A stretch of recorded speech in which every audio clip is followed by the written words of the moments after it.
1 Samuel 10. Lalu Samuel mengambil buli-buli berisi minyak, dituangnyalah ke atas kepala Saul, diciumnyalah dia sambil berkata, "Bukankah Tuhan telah mengurapi engkau menjadi raja atas umatnya Israel? Engkau akan memegang tampuk pemerintahan atas umat Tuhan, dan engkau akan menyelamatkannya dari tangan musuh-musuh di sekitarnya. Inilah tandanya bagimu bahwa Tuhan telah mengurapi engkau menjadi raja atas miliknya sendiri. Apabila engkau pada hari ini pergi meninggalkan aku, maka engkau akan bertemu dengan 2 orang laki-laki di dekat kubur Rahel di daerah Benyamin di Zelzah. Mereka akan berkata kepadamu, keledai-keledai yang engkau cari itu telah diketemukan, dan ayahmu tidak memikirkan keledai-keledai itu lagi, tetapi ia khawatir mengenai kamu. Katanya, apakah yang akan kuperbuat untuk anakku itu? Dari sana engkau akan berjalan terus lagi dan sampai ke pohon Tarbantin Tabor. Maka di sana engkau akan ditemui oleh 3 orang laki-laki yang naik menghadap Allah di Betel.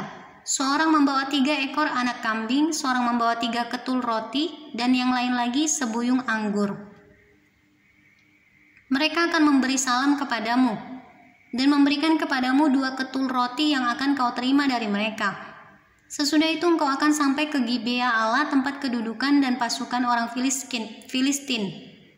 Dan apabila engkau masuk kota, engkau akan berjumpa di sana dengan serombongan nabi yang turun dari bukit pengorbanan dengan gambus, rebana, suling, dan kecapi di depan mereka. Mereka akan kepenuhan seperti nabi. Maka roh Tuhan akan berkuasa atasmu. Engkau akan kepenuhan bersama-sama dengan mereka dan berubah menjadi manusia lain. Apabila tanda-tanda ini terjadi kepadamu, lakukanlah apa saja yang didapat oleh tanganmu. Sebab Allah menyertai engkau. Engkau harus pergi ke Gilgal mendahului aku, dan camkanlah, aku akan datang kepadamu untuk mempersembahkan korban bakaran dan korban keselamatan. Engkau harus menunggu 7 hari lamanya sampai aku datang kepadamu dan memberitahukan kepadamu apa yang harus kau lakukan." Sedang ia berpaling untuk pergi meninggalkan Samuel, maka Allah mengubah hatinya menjadi lain. Dan segala tanda-tanda yang tersebut itu terjadi pada hari itu juga. Ketika mereka sampai di Gibea, dari sana maka bertemulah ia dengan serombongan nabi. Roh Allah berkuasa atasnya, dan Saul turut kepenuhan seperti nabi di tengah-tengah mereka. Dan semua orang yang mengenalnya dari dahulu melihat dengan heran bahwa ia bernubuat bersama-sama dengan nabi-nabi itu. Lalu berkatalah orang banyak yang satu kepada yang lain, "Apakah gerangan yang terjadi dengan anak Kis itu? Apakah Saul juga termasuk golongan nabi?" Lalu seorang dari tempat itu menjawab, "Siapakah bapa mereka? Itulah sebabnya menjadi peribahasa. Apa Saul juga termasuk golongan nabi?" Setelah habis ia kepenuhan seperti nabi, pulanglah ia.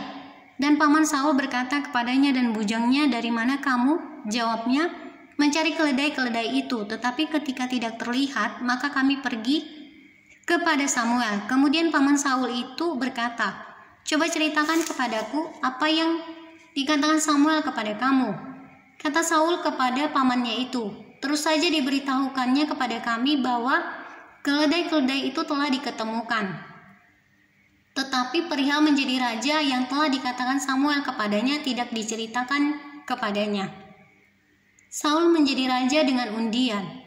Kemudian Samuel mengerahkan bangsa itu ke hadapan Tuhan di Mispa, dan ia berkata kepada orang Israel itu, "Beginilah firman Tuhan Allah Israel. Aku telah menuntun orang Israel keluar dari Mesir dan telah melepaskan kamu dari tangan orang Mesir dan dari tangan segala kerajaan yang menindas kamu. Tetapi sekarang kamu menolak Allahmu yang menyelamatkan kamu dari segala malapetaka dan kesusahanmu dengan berkata, 'Tidak, angkatlah seorang raja atas kami.' Maka sebab itu berdirilah kamu di hadapan Tuhan menurut sukumu dan menurut kaummu." Lalu Samuel menyuruh segala suku Israel tampil ke muka, maka didapati suku Benyamin.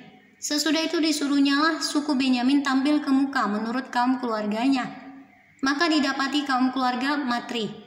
Akhirnya disuruhnyalah kaum keluarga Matri tampil ke muka seorang demi seorang, maka didapati Saul bin Kis. Tetapi ketika ia dicari, ia tidak diketemukan. Sebab itu ditanyakan pulalah kepada Tuhan, "Apa orang itu juga datang kemari?" Tuhan menjawab, "Sesungguhnya ia bersembunyi di antara barang-barang." Berlarilah orang ke sana dan mengambilnya dari sana. Dan ketika ia berdiri di tengah-tengah orang-orang sebangsanya, Ternyata ia dari bahu ke atas lebih tinggi daripada setiap orang sebangsanya. Dan Samuel berkata kepada seluruh bangsa itu, "Kamu lihatkah orang yang dipilih Tuhan itu? Sebab tidak ada seorang pun yang sama seperti dia di antara seluruh bangsa itu." Lalu bersoraklah seluruh bangsa itu, "Demikian hidup raja." Kemudian Samuel menguraikan kepada bangsa itu tentang hak-hak kerajaan, menuliskannya pada suatu piagam dan meletakkannya di hadapan Tuhan. Sesudah itu Samuel menyuruh seluruh bangsa itu pulang, masing-masing ke rumahnya. Saul pun pulang ke rumahnya ke Gibea, dan bersama-sama dengan dia ikut pergi orang-orang gagah perkasa yang hatinya telah digerakkan Allah. Tetapi orang dursila berkata, "Masakan orang ini dapat menyelamatkan kita?" Mereka menghina dia dan tidak membawa persembahan kepadanya, tetapi ia pura-pura tuli.